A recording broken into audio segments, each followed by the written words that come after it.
Bonjour Pascal Landé, je vais vous poser quelques petites questions sur, vous êtes donc coach gardien des Chamois niortais, et donc la première question, j'aurais voulu savoir, pour vous, est-ce que c'est important pour un gardien d'avoir un spécifique pour progresser? Pour les gardiens, c'est indispensable d'avoir un spé gardien au quotidien, surtout au niveau professionnel ou même au niveau amateur, à n'importe quel niveau, n'importe quelle catégorie. C'est indispensable d'avoir un entraîneur de gardien pour pouvoir optimiser les compétences du gardien de but en général. D'accord. Et à partir de quel âge justement on peut commencer les spécifiques?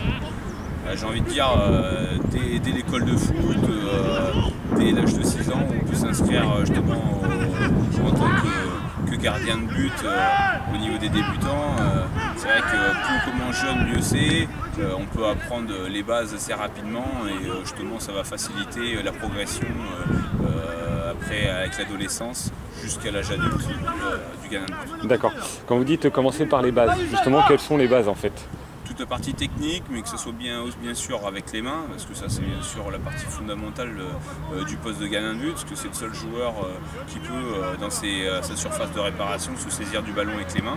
Alors bien sûr, c'est ballon au sol qui peut arriver directement au niveau des pieds, pouvoir se baisser, le ramasser, se protéger au niveau des prises de balles. Et après, c'est tout le jeu au pied qu'il faut aussi apprendre parce que c'est indispensable d'avoir un très bon jeu au pied au niveau des gardiens. D'accord. Il y a plusieurs étapes dans une formation. Est-ce que vous pourrez me dire à peu près lesquelles? La pré-formation, la formation, avec les principaux... On va dire que déjà au tout départ il y a la partie école de foot, c'est sensibilisation au niveau des bases techniques, ce que je vous expliqué juste avant, ça c'est indispensable. Travail de coordination, ça rentre un petit peu dans l'amalgame un petit peu du rôle de gardien de but, de pouvoir travailler ses appuis, la gestion de l'espace, parce que voilà, il faut avoir un certain repère pour se rendre compte un petit peu, juger la trajectoire des ballons justement dans le jeu aérien, pour être capable de donner la bonne réponse technique en fonction du ballon qui peut nous arriver. Et après au niveau de la préformation, formation, c'est qu'on monte crescendo sur les exigences de travail, sur la spécificité du travail aussi. Bien sûr on ne va pas demander à un gardien qui est en préformation de travailler plutôt l'aspect musculaire et le renforcement justement des membres supérieurs ou inférieurs qu'avec un adulte. Un adulte, on peut travailler ce genre de choses avec justement une spécificité lors des spé gardiens avec le ballon. Moi je travaille de cette manière-là, je pense qu'il y a un certain nombre de gardiens qui ont tendance à travailler avec leur entraîneur de cette manière-là. Après en préfo et en formation on peut commencer à faire du travail adapté. Et en préfo c'est vrai que c'est plutôt banni. On limite plutôt au travail technique, travail d'appui, travail d'endurance, on commence à travailler plutôt sur l'endurance capacité. D'accord. Au cours de vos années d'expérience, est-ce que vous pensez qu'il vaut mieux modeler un gardien à sa façon dont on voit le foot, ou alors le laisser faire et justement travailler sur la spécificité du gardien? Je pense qu'on est tous différents, déjà génétiquement. En fonction de l'âge à laquelle on va commencer à s'entraîner, à adhérer et être licencié dans le monde du football. Il y en a qui peuvent commencer comme attaquant et puis finir dans les buts ou vice versa. Justement, chacun va avoir quelques étapes un petit peu en retard ou d'avance. Il y en a qui sont peut-être plus coordonnés, il y en a qui sont plus grands, plus petits. Tout le monde est différent. On peut les faire progresser, on peut améliorer la technique générale d'un gardien de but, on peut lui permettre justement d'avoir plus de facilité dans le jeu aérien, une meilleure relance, mais par contre on ne peut pas formater un gardien comme tous les autres, sinon ça serait trop facile et quelque part on n'aurait pas forcément d'intérêt à faire ça parce que on y passerait trop de temps et on n'aurait pas forcément de bons résultats. Donc en fait, si je comprends bien, le rôle d'un bon entraîneur, c'est de savoir entraîner, mais aussi de savoir déceler les caractéristiques des gardiens en face. Tout à fait, chaque gardien est différent. Aujourd'hui, la technique d'un gardien, par exemple allemand, qui a un profil beaucoup plus grand, qui est beaucoup plus athlétique, ne va pas correspondre peut-être à un gardien espagnol ou un gardien français qui aura peut-être les mêmes gènes, on va dire le même profil. Et au-delà de ça, nous on n'a pas les mêmes techniques, on n'a pas les mêmes exigences Et après il y a un autre aspect qui est important à tenir compte, c'est l'aspect psychologique des choses. On sait très bien que les gardiens, déjà, il faut avoir un gros mental, il faut pouvoir étudier les situations, même sous pression, il faut qu'on soit capable de donner une bonne décision, soit capable de soulager justement son équipe. Il y a la force de caractère aussi à démontrer, il y a plein de choses à prendre en ligne de compte. Et si on commence à travailler sur l'aspect psychologique et technique d'un gardien, en général, c'est sûr qu'on va le déstabiliser. C'est pour ça que moi je ne travaille pas comme ça. Je pense que c'est peut-être plus intéressant de pouvoir amener de la correction sur des situations de match où le gardien était en difficulté pour le faire progresser et justement par expérience de pouvoir via les entraînements spécifiques gardiens d'éviter de prendre des buts sur ces situations-là en match. Après, remodeler un gardien, c'est trop compliqué. Aujourd'hui, justement, c'est ce qui fait un petit peu l'intérêt du football, c'est que on n'a pas que des Messi sur tous les terrains, sinon je pense qu'on se ferait chier, et si on n'aurait que, je sais pas, des Fabien Barthez ou que des Lloris, ça serait exactement pareil. Ok. Vous m'avez parlé un peu de tout ce qui est technique et tout, mental. Pour vous, qu'est-ce qui est le plus important pour un gardien en premier? Et c'est d'avoir une bonne technique, un bon physique. C'est ce qui. Je pense que. Comment vous pourrez classer par rapport à la technique, le physique, le mental? Je pense qu'il faut un peu de tous les ingrédients, c'est compliqué. C'est vrai que techniquement, il faut quand même une bonne technique, mais si la technique elle est au-dessus de la moyenne, mais que le physique ne suit pas, ça va être compliqué aussi de travailler. Si le profil, comme je disais tout à l'heure, peut être différent d'un individu à un autre, il y en a qui vont être plus petits, type Jeannot, mais il a l'explosivité que, je sais pas, un autre gardien, un Samassa, va pas avoir à Guingamp aujourd'hui parce qu'il fait pas loin de 2 mètres, et ainsi de suite. Il y a des gardiens qui ont un peu de tout, mais je pense qu'en général, il faut un amalgame aussi bien du physique, du technique, puis aussi du mental. D'accord. Après avoir votre expérience en tant que joueur et entraîneur, est-ce que vous avez remarqué une grosse évolution par rapport au poste de gardien de but par rapport à vos débuts et maintenant?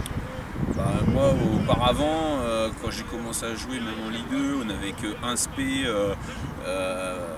par semaine. Il n'y avait pas un suivi au quotidien. On était incorporé directement avec les joueurs de champ. On travaillait avec eux, balle au pied, sur des exercices techniques ou même sur de la conservation. On en fait encore, mais beaucoup moins. On travaille techniquement, mais plus sur vraiment au poste, travail technique au poste, vraiment travail de relance, travail technique en général, aussi bien la jonglerie, les fondamentaux. Mais maintenant, c'est vrai qu'au quotidien, dans n'importe quel club, il y a un entraîneur qui est destiné que au travail de spécifique GB. Et que ce soit du lundi jusqu'au dimanche, si tout le monde s'entraîne, même après le décrassage, ils sont avec leur entraîneur de gardien jusqu'à temps que le groupe ou l'entraîneur principal exige d'avoir les 2 GB pour les mettre en situation de jeu avec les autres joueurs. D'accord. Ça, c'est la grosse évolution. Ouais. Auparavant, on n'avait qu'un SP par semaine et c'était tout. Voilà, on travaillait de temps en temps, on nous mettait dans un coin parce qu'on n'avait pas trop besoin de nous, donc il fallait travailler, mais je ne peux pas dire que ça nous permettait de progresser énormément.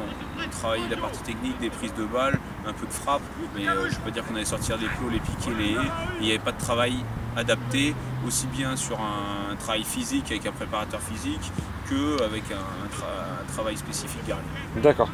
Et à peu près sur une année, est-ce que vous avez un planning sur une année? Est-ce que vous prévoyez un planning ou alors vous faites un peu au feeling suivant les matchs comme vous m'avez dit tout à l'heure?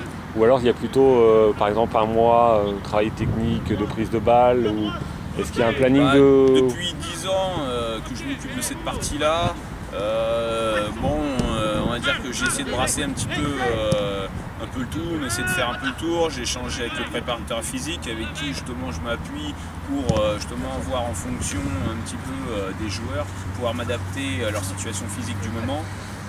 Malheureusement, c'est que c'est pas facile de pouvoir faire ça, de le planifier dès le début de saison. Le pourquoi du comment, c'est que si un gardien va se blesser, on ne va pas pouvoir travailler de façon cyclique certaines choses parce qu'il y aura des pathologies qui feront que le deuxième gardien va avoir une blessure à l'épaule. On ne va pas pouvoir travailler tout ce qui est renforcement musculaire adapté sur un SP au niveau du membre supérieur. Et même chose si le mec il s'est fait une entorse du genou qui revient, on ne va pas pouvoir faire le même travail. Donc obligatoirement on est obligé de s'adapter tout le long de la saison. Je l'ai fait, à des moments ça peut marcher, à d'autres moments justement je m'adapte en fonction des blessures des uns et des autres au niveau de mes spé pour faire mes séances. Sinon c'est vrai que quand tout le monde est en forme, j'essaye d'amener sur des cycles de 4 semaines de travail sur 2 jours de spé en fonction du temps qui m'est accordé par l'entraîneur principal. D'accord.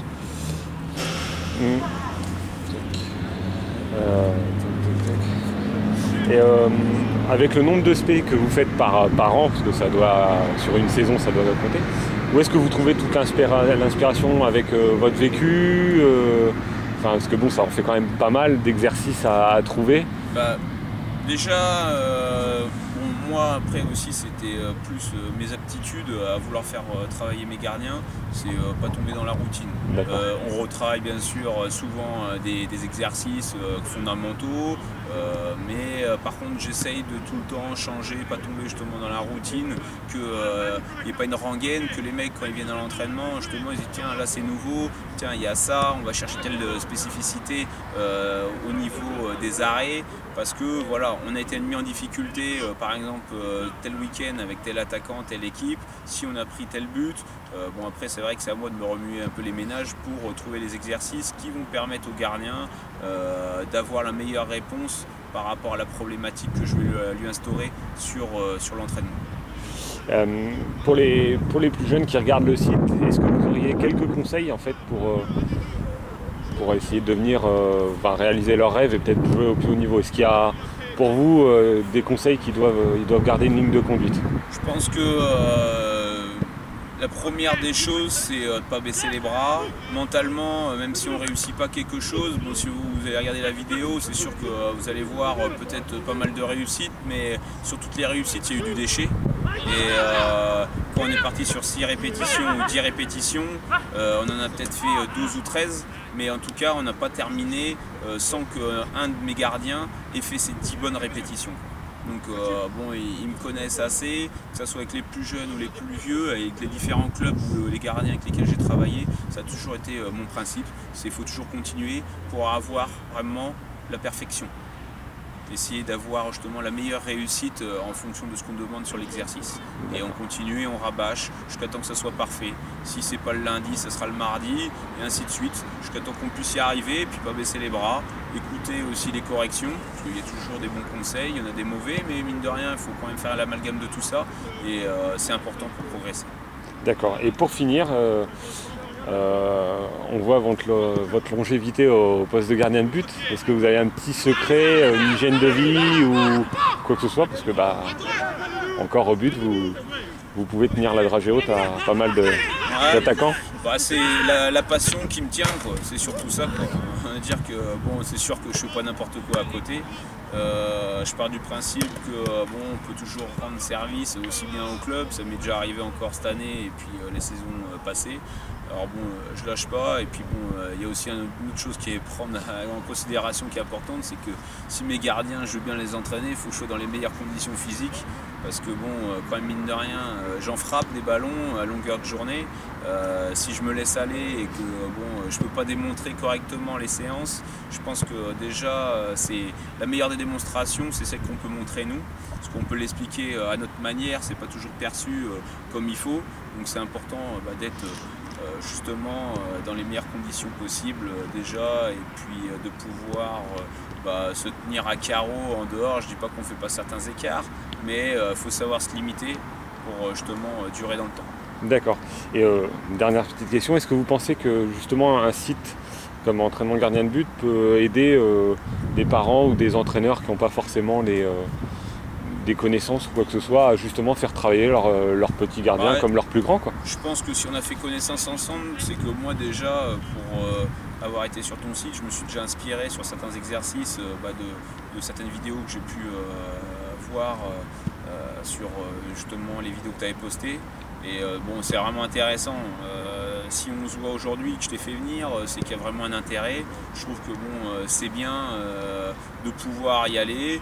Il y a des vidéos qu'il faut regarder à plusieurs fois pour justement mémoriser et puis amener certaines corrections.